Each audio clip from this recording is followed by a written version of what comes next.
All right, I'm going to show you how to create a guide if you have a lot of lines and wrinkles and crinkles and folds. If you have a severely hooded lid, I'm going to show you how to create a guide so you know where to place your shadows. In my socket line, I'm going to create a new crease line.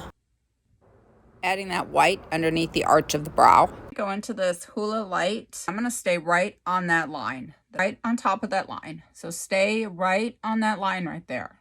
I'm just going to tap right on top of it. And this is going to give you a beautiful upper crease shade.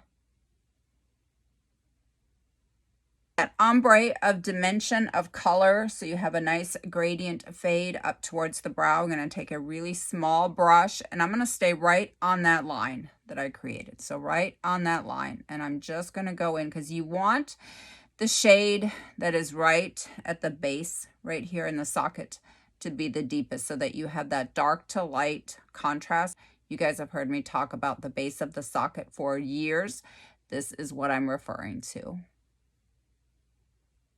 Adding color to the outer lid. I'm doing a half cut crease right below the line I created. I'm going to start to create a smoky base for the wing, starting with the dark brown and then going into the gray.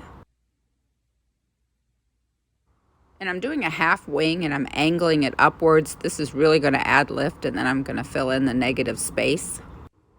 And I'm using the black shadow in the palette for the wing.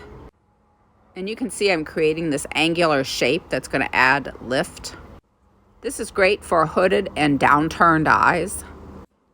And now I'm going to smoke the edges of that liner with a gray. Thank you for watching, and don't forget to like, share, comment, and subscribe.